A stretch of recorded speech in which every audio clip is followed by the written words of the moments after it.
ആരോഗ്യപൂർണമായ സ്ത്രീ ജീവിതത്തിന്.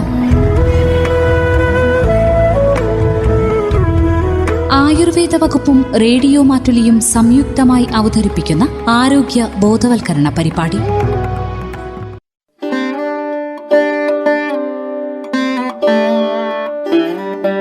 തന്മയിലേക്ക് സ്വാഗതം. തന്മയുടെ കഴിഞ്ഞ അധ്യായത്തിൽ ശ്രോതാക്കൾ കേട്ടത് കുഞ്ഞുങ്ങൾക്ക് 6 മാസം മുതൽ നൽകി തുടങ്ങേണ്ട ഭക്ഷണത്തെക്കുറിച്ചായിരുന്നു. ഈ വിഷയവുമായി ബന്ധപ്പെട്ട് മാനന്തവാടി ആയുർവേദ സ്ത്രീരോഗ സ്പെഷ്യാലിറ്റി ക്ലിനിക്കിലെ ഡോക്ടർ ശ്രുതി EJ സംസാരിക്കുന്നത് കേൾക്കാം. തുടർന്നുള്ള ഭാഗത്തിലേക്ക്.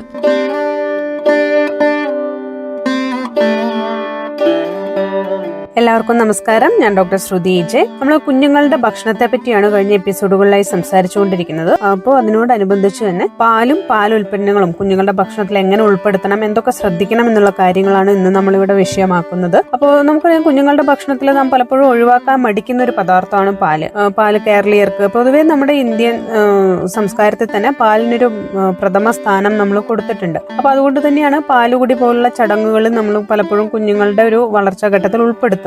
അപ്പോൾ പാല് ഒരുപാട് ഗുണങ്ങൾ പാലിനുണ്ട്. പക്ഷെ അതുപോലെ തന്നെ ഇന്ന് പല ശ്വാസകോശ രോഗങ്ങൾ പോലെയുള്ള റെസ്പിറേറ്ററി ഇൻഫെക്ഷൻസ് ഒക്കെ കൂടുമ്പോൾ പല ഡോക്ടേഴ്സും പാല് കൊടുക്കരുതെന്ന് നിർദ്ദേശിക്കാറുണ്ട്. അപ്പൊ അമ്മമാർ ഒരുപാട് കൺഫ്യൂഷനിലാണ്. പാല് നല്ലതാണെന്ന് കേട്ടിട്ടുണ്ട്, പാല് കൊടുക്കാൻ പറ്റാത്ത ഒരു സാഹചര്യം. അപ്പോൾ അതിനെപ്പറ്റിയൊക്കെ നമ്മൾ സംസാരിക്കുമ്പോൾ ശ്രദ്ധിക്കേണ്ട ഒരു കാര്യം, ഇതിനൊന്നൊരു there is no universal rule എന്നുള്ളത് തന്നെയാണ്. ഞാൻ ഏത് ഭക്ഷണത്തെ പറ്റി പറയുമ്പോഴും പറയുന്നത് പോലെ കുഞ്ഞുങ്ങൾക്ക് പാല് മോശമാണ്, കുഞ്ഞുങ്ങൾക്ക് പാല് നല്ലതാണ്, അങ്ങനെ ഒരു റൂൾ ഇല്ല. അതായത് ഓരോ കുട്ടിയുടെയും അവസ്ഥയനുസരിച്ചും അതിന്റെ ദഹനശക്തി അനുസരിച്ചും കുഞ്ഞിന്റെ രോഗാവസ്ഥയ്ക്ക് അനുസരിച്ചാണ് നമ്മളത് ആ തീരുമാനങ്ങൾ എടുക്കാറ്. നമുക്കറിയാം, പാലിന്റെ ഗുണങ്ങൾ നമ്മൾ എത്രയോ വർഷങ്ങളായി ദശാബ്ദങ്ങളായി പാല് നമ്മുടെ ജീവിതത്തിന്റെ ഒരു ഭാഗം തന്നെയാണ്. അപ്പൊ പാല് നല്ലതല്ല എന്നൊരു സുപ്രഭാതത്തിൽ നമുക്കൊരു റിസർച്ച് വഴിയും തെളിയിക്കാനൊന്നും സാധ്യമല്ല.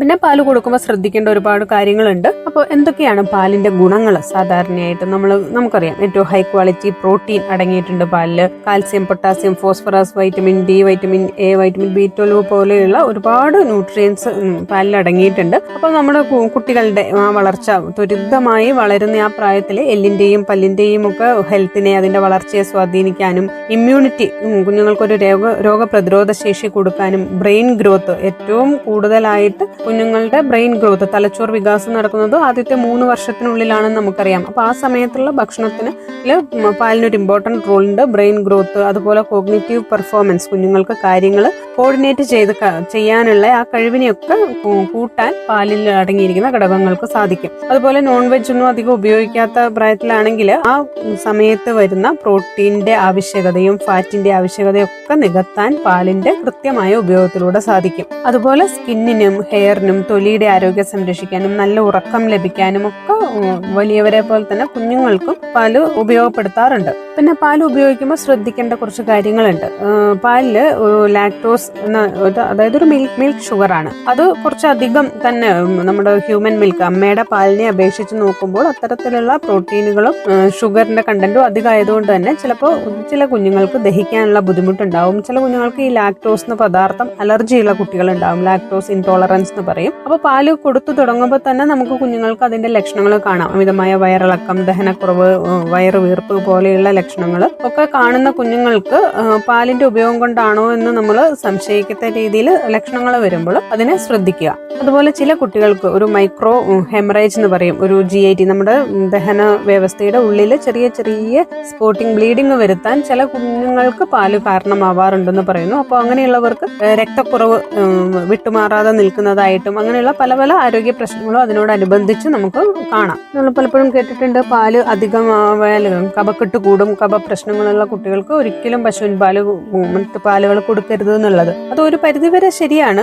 കൂടുതൽ പനി പോലെ തോന്നുമ്പോൾ, കഫക്കെട്ട് തോന്നുമ്പോൾ പാലിന് എപ്പോഴും ഒരു കഫ പ്രശ്നങ്ങൾ കൂട്ടാനുള്ള കഴിവുള്ളത് കൊണ്ട് തന്നെ ആ സമയത്ത് പാൽ ഒഴിവാക്കുന്നത് തന്നെയാണ് നല്ലത്. അപ്പോൾ അടിക്കടിയായിട്ട് റെസ്പിറേറ്ററി ഇൻഫെക്ഷൻസ് മാറാതെ കഫക്കെട്ട് കാര്യങ്ങള്, കുറുകല്, ശ്വാസം മുട്ടൊക്കെ വരാവുന്ന കുട്ടികൾക്കും പാല് കൊടുക്കുമ്പോൾ നമ്മൾ കുറച്ചുകൂടെ ബുദ്ധിപൂർവ്വം കൊടുക്കണം. ആക്റ്റീവായിട്ട് ഒരു രോഗം നിലനിൽക്കുന്ന സമയത്ത് നമുക്ക് പാല് കംപ്ലീറ്റ്ലി ഒഴിവാക്കാവുന്നതാണ്.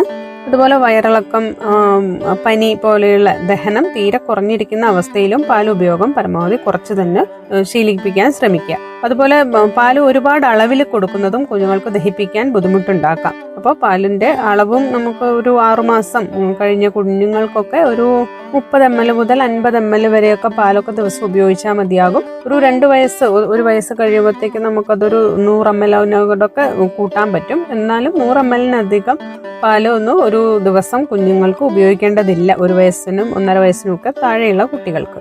പാല് തിളപ്പിക്കുമ്പോഴും നമുക്ക് കുറച്ച് കാര്യങ്ങൾ ശ്രദ്ധിക്കാറുണ്ട്. എപ്പോഴും പാലിനും ഒരു പകുതി വെള്ളം ചേർത്ത് തിളപ്പിച്ച് അത് വറ്റിച്ചെടുക്കലാണ് പണ്ട് കാലത്തൊക്കെ പാല് കാച്ചുമ്പോൾ എപ്പോഴും അമ്മമാരൊക്കെ പറഞ്ഞു കേട്ടിട്ടുള്ളത് അല്ലെ. പാലിനും ഒരു പ്രത്യേക വേവുണ്ട് എന്ന് പറയാറുണ്ട് അവര്. അപ്പൊ അതുപോലെ തന്നെയാണ് പാല് ഒട്ടും വെള്ളം ചേർക്കാതെ തിളപ്പിച്ച് കുട്ടികൾക്ക് കൊടുക്കരുത്. അത് കുറച്ച് വെള്ളം ചേർത്ത് ഡൈല്യൂട്ട് ആക്കി അതൊരു ഇന്നത്തെ ഒരു സാഹചര്യത്തിൽ നമുക്ക് ഒരു 10 മിനിറ്റ് അത് ചെറിയ തീയിൽ തിളപ്പിച്ചതിന് ശേഷം മാത്രം ഓഫ് ചെയ്ത് കുഞ്ഞുങ്ങൾക്ക് കൊടുക്കാൻ നോക്കുക. അതുപോലെ കഫപ്രശ്നങ്ങൾ അടിക്കടി വരുന്ന കുട്ടികൾക്ക് എപ്പോഴും ഒരു 1-2 നുള്ള മഞ്ഞൾപ്പൊടി ചേർത്ത് പാല് കൊടുക്കുന്നത് നല്ലതായിരിക്കും. അതുപോലെ വയറിന് ഗ്യാസ് പോലെ കരച്ചില്, വയറിന്റെ ഒരുപാട് ദഹന പ്രശ്നങ്ങൾ തോന്നുമ്പോൾ ഒരു അല്ലി വെളുത്തുള്ളി ചതച്ചിട്ടിട്ട് പാല് കൊടുക്കുന്നത് നല്ലതായിരിക്കും. അതുപോലെ വയറിളക്കം പോലെ തോന്നുന്ന കുട്ടികൾക്ക് മുത്തങ്ങ, നമുക്ക് പരിചിതമായൊരു മരുന്നാണ് മുത്തങ്ങ, ഒരു കിഴങ്ങാണ്. അപ്പൊ മുത്തങ്ങ കിഴങ്ങ് തൊലി നീക്കിയിട്ട് അത് ചതച്ചിട്ട് പാല് ഒരു 5 മിനിറ്റ് തിളപ്പിച്ച് കൊടുക്കുന്നതും കുഞ്ഞുങ്ങളുടെ വയറിന്റെ ഒരുപാട് പ്രശ്നങ്ങൾ പരിഹരിക്കും. പിന്നെ ശ്രദ്ധിക്കേണ്ടത് ഇടയ്ക്കിടയ്ക്ക് കുഞ്ഞുങ്ങൾക്ക് പാല് കൊടുത്തുകൊണ്ടിരിക്കേണ്ട ഒരു ആവശ്യമില്ല. കുഞ്ഞൊന്ന് കരയുമ്പോൾ, കുഞ്ഞിന് വിശക്കുന്നു തോന്നുമ്പോഴെല്ലാം നമ്മൾ പാല് ഉപയോഗിക്കരുത്. കുഞ്ഞിന് 2-3 നേരം മാത്രം, അതൊരു നിശ്ചിത സമയത്തിൽ പാല് മാത്രമായിട്ടോ അല്ലെങ്കിൽ കുറുക്ക് പാലിൽ നമ്മുടെ നേരത്തെ പറഞ്ഞ ധാന്യങ്ങൾ കുറുക്കിയിട്ടൊക്കെ പാല് ഉപയോഗിക്കാം. കുഞ്ഞിന് വിശക്കുമ്പോൾ എപ്പോഴും ഈ കുപ്പിയിൽ പാല് കൊടുക്കുന്ന ശീലമേ ഒഴിവാക്കുക. രാത്രി പാല് കുടിച്ചുറങ്ങുന്ന കുട്ടികൾക്ക് ഡെന്റൽ കാരീസ്, പല്ലിന്റെ കേടുകളും മറ്റു പ്രശ്നങ്ങളും ഒക്കെ ഉണ്ടാവാൻ സാധ്യത വളരെ ഏറെയാണ്. അതുകൊണ്ട് കുപ്പിപ്പാല് നിർബന്ധമായി ഒഴിവാക്കുക. പാല് കൊടുക്കുമ്പോൾ തന്നെയാണെങ്കിലും സ്റ്റീൽ ഗ്ലാസും സ്പൂണും ഉപയോഗിച്ച് തന്നെ കൊടുത്ത് ശീലിപ്പിക്കുക കുട്ടികൾക്ക്. പലതരത്തിലുള്ള പാലുകൾ നമ്മുടെ നാട്ടിൽ അവൈലബിൾ ആയിട്ടുണ്ട്. പശുവിൻ പാല്, ആട്ടിൻ പാല് അല്ലെ. അപ്പോൾ അതിൽ ഏത് പാലാണ് നല്ലതെന്ന് ചോദിച്ചാൽ അങ്ങനൊന്നും ഒരു കൃത്യമായ ഉത്തരമില്ല. ആട്ടിൻ പാലിന് പ്രശ്നങ്ങളും പലരും പറയാറുണ്ട്. ആട്ടിൻ പാല് തീരെ കൊടുക്കരുത് എന്ന് പറയുന്ന ഡോക്ടേഴ്സ് ഉണ്ട്. ആട്ടിൻ പാല് കുഞ്ഞിന് നല്ലതാണ്, കുഞ്ഞിന് നല്ല ആരോഗ്യം ലഭിക്കും എന്ന് നമ്മൾ കേട്ടിട്ടുണ്ട്. അപ്പോൾ ആട്ടിൻ പാലിന്റെ ഒരു പ്രത്യേകത എന്ന് പറഞ്ഞാൽ ഒരുപാട് പ്രീബയോട്ടിക് റിച്ച് ആണ്. ഒരുപാട് ഒലിഗോസാക്കറൈഡ്സ് ഒക്കെ അണുബാധകളെ പ്രിവെന്റ് ചെയ്യാൻ, പ്രത്യേകിച്ച് കഫക്കെട്ട് പോലെയുള്ള ശ്വാസകോശ പ്രശ്നങ്ങളെ പ്രിവെന്റ് ചെയ്യാൻ ആട്ടിൻപാലിനൊരു കഴിവുണ്ട്. അപ്പോൾ അത്തരം കുട്ടികൾക്ക് ആട്ടിൻപാല് കൊടുക്കുന്നത് കുറച്ചുകൂടെ ബെറ്റർ ആയിരിക്കും. പിന്നെ നമ്മുടെ ഉദരത്തിലെ നല്ല ബാക്ടീരിയകളെയൊക്കെ സംരക്ഷിക്കാനും ഒക്കെ കുറച്ച് ഒരു ആന്റി ഇൻഫെക്റ്റീവ് പവർ കൂടുതലുണ്ട് ആട്ടിൻപാലിന്. പിന്നെ ഫാറ്റ് കണ്ടന്റ് കുറച്ച് കൂടുതലായതുകൊണ്ട് തന്നെ അത് കുറച്ചുകൂടെ ഡൈല്യൂട്ട് ആക്കിയിട്ട് വേണം എപ്പോഴും മക്കൾക്ക് കൊടുക്കാൻ. വെള്ളം ചേർത്ത് ഡൈല്യൂട്ട് ആക്കി തിളപ്പിച്ചതിന് ശേഷം മാത്രം ആട്ടിൻപാല് കൊടുക്കാൻ ശ്രമിക്കുക. പിന്നെ മൈക്രോ പ്രോട്ടീൻ, ലാക്ടോസിന്റെ അളവും പശുവിൻ പാലിൽ നോക്കുമ്പോൾ ആട്ടിൻപാലിന് ഇത്തിരി കുറവാണ്. അതുകൊണ്ട് ഈസിയായി ഡൈജസ്റ്റ് ചെയ്യും. വയറിളക്കം വരുന്ന കുട്ടികൾക്ക് പ്രത്യേകിച്ച് ആട്ടിൻപാല് കുറച്ചുകൂടെ നല്ലതാണ്. മുത്തങ്ങയിട്ട് തിളപ്പിച്ച് ആട്ടിൻപാല് കൊടുത്താൽ വയറിളക്കം പൊതുവെ കുറഞ്ഞു കാണാറുണ്ട്. അതും ഈ ആട്ടിൻപാലിന്റെ ഒരു ആന്റി ഇൻഫെക്റ്റീവ് പ്രോപ്പർട്ടി ഉള്ളത് കൊണ്ടാണ് അതിന് ആ ഒരു ആക്ഷൻ കിട്ടുന്നത്. ആട്ടിൻപാല് കുടിച്ചാൽ കുട്ടികൾ മെലിഞ്ഞു പോകുന്നു നമ്മൾ കേട്ടിട്ടുണ്ട് അല്ലെ. അപ്പോൾ അതിനൊന്നും ഒരു ശാസ്ത്രീയമായിട്ടുള്ള ഒരു അടിത്തറയോ റിസർച്ച് ബേസ്ഡ് ആയിട്ടുള്ള എവിഡൻസോ അതൊന്നും ഇല്ല. എന്നാലും ആട്ടിൻപാല് കുടിക്കുന്ന കുട്ടികൾ ഒരുപാട് ബൾക്കി ആയിട്ട് നമ്മളിങ്ങനെ കാണാറില്ല. ഇത്തരം ബൾക്കി ആയിട്ടുള്ള ഒരു ഓവർ വെയിറ്റ്, അമിതവണ്ണത്തിലേക്ക് നീങ്ങാൻ സാധ്യതയുള്ള കുട്ടികൾക്കും പശുവിൻ പാലിനേക്കാളും കുറച്ചുകൂടെ ബെറ്റർ ആട്ടിൻപാലായിരിക്കും. അല്ലാതെ ആട്ടിൻപാല് കുടിച്ചതുകൊണ്ട് മാത്രം കുട്ടികൾ ഒരിക്കലും മെലിഞ്ഞു പോകുന്ന ഒരു പ്രശ്നവും ഇല്ല. വർഷങ്ങൾക്ക് മുൻപ് നമുക്ക് കിട്ടിക്കൊണ്ടിരുന്നത് പോലെ വളരെ ശുദ്ധമായ ഒരു പശുവിന്റെ പാല് ഒന്നും നമുക്ക് ഇന്ന് ലഭിക്കാനുള്ള സാഹചര്യങ്ങൾ പലർക്കും കുറവാണ്. പലപ്പോഴും മിൽമ പാല്, പലതരം പാലുകൾ മിക്സ് ചെയ്യുന്ന കൂട്ടുപാലൊക്കെയാണ് നമുക്ക് ലഭിക്കാറ്, അല്ലെ പാസ്ചറൈസ്ഡ് മിൽക്കൊക്കെയാണ്. അപ്പൊ അതിനൊക്കെ അതിൻ്റെതായ പ്രോബ്ലംസും കാര്യങ്ങളും ഒക്കെ ഉണ്ടാകാം. പലപ്പോഴും ഇപ്പൊ പശുക്കൾക്ക് തന്നെയാണെങ്കിലും കൊടുക്കുന്ന ഭക്ഷണങ്ങൾ മാറി, അത് മരുന്നുകൾ മാറി. അപ്പൊ ആ രീതിയിലൊക്കെ പാലിന്റെ ഗുണത്തിനും പാലിന്റെ പല ക്വാളിറ്റീസിനും വ്യത്യാസം വരുന്നുണ്ട്. അപ്പൊ അതൊക്കെ കുഞ്ഞുങ്ങളുടെ ആരോഗ്യത്തിൽ, കുഞ്ഞുങ്ങളുടെ ഭക്ഷണത്തിലേക്ക് വരുമ്പോൾ പാലിന്റെ കാര്യങ്ങളൊക്കെ അതിന് കുഞ്ഞുങ്ങളുടെ രോഗം ഉണ്ടാവാനുള്ള സാധ്യതകളെയൊക്കെ കൂട്ടുന്നുണ്ട്. അപ്പൊ ജനറലായി നമ്മൾ ശ്രദ്ധിക്കേണ്ട കാര്യങ്ങൾ ഇത്രയേ ഉള്ളൂ. പാലൊരു വളരെ എസെൻഷ്യൽ വസ്തുവൊന്നുമല്ല. പാല് കുടിച്ചില്ല എന്ന് വിചാരിച്ച് ബാക്കി ഭക്ഷണങ്ങളൊക്കെ ഓക്കെ ആയിട്ട് കഴിക്കുന്ന കുട്ടികൾക്ക്, ബാക്കി പയറും പരിപ്പും കാര്യങ്ങളും പച്ചക്കറികളൊക്കെ കഴിക്കുന്ന കുട്ടികൾക്ക് പാല് കുടിച്ചില്ല എന്നുള്ളത് വലിയൊരു ദോഷമൊന്നുമല്ല. പക്ഷെ ഭക്ഷണം ശരിയായ പ്രോപ്പറായ രീതിയിൽ എത്താത്ത കുഞ്ഞുങ്ങൾക്ക് നമ്മൾക്ക് കിട്ടാത്ത പലതരം വൈറ്റമിൻസും പ്രോട്ടീൻസും ന്യൂട്രിയൻസും ഒക്കെ പാലിൽ അടങ്ങിയിട്ടുള്ളത് കൊണ്ട് തന്നെയാണ് അതിനൊരു കംപ്ലീറ്റ്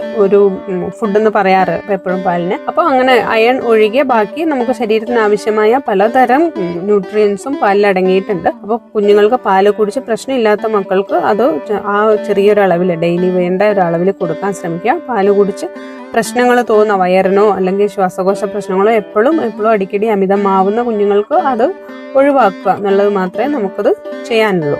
അതുപോലെ ലാക്ടോസ് ഇൻടോളറൻസ് ഡയഗ്നോസ് ചെയ്ത കുഞ്ഞുങ്ങളും ഒരിക്കലും പാലിന്റെ ഉൽപ്പന്നങ്ങളോ ഉപയോഗിക്കാതിരിക്കുക. പാലിന്റെ മറ്റുൽപ്പന്നങ്ങളും മോര്, തൈര്, നെയ്യ് ഒക്കെ ഉപയോഗിക്കുന്നതിന്റെ കുറച്ച് കാര്യങ്ങൾ നമുക്ക് അടുത്ത എപ്പിസോഡിൽ പറയാം. നമസ്കാരം. 6 മാസത്തിന് ശേഷം കുഞ്ഞുങ്ങൾക്ക് നൽകേണ്ട ഭക്ഷണത്തെക്കുറിച്ചായിരുന്നു തന്മയുടെ ഇന്നത്തെ അധ്യായത്തിലും ശ്രോതാക്കൾ കേട്ടത്. വിവരങ്ങൾ പങ്കുവച്ചത് മാനന്തവാടി W ആയുർവേദ സ്ത്രീരോഗ സ്പെഷ്യാലിറ്റി ക്ലിനിക്കിലെ ഡോക്ടർ ശ്രുതി EJ.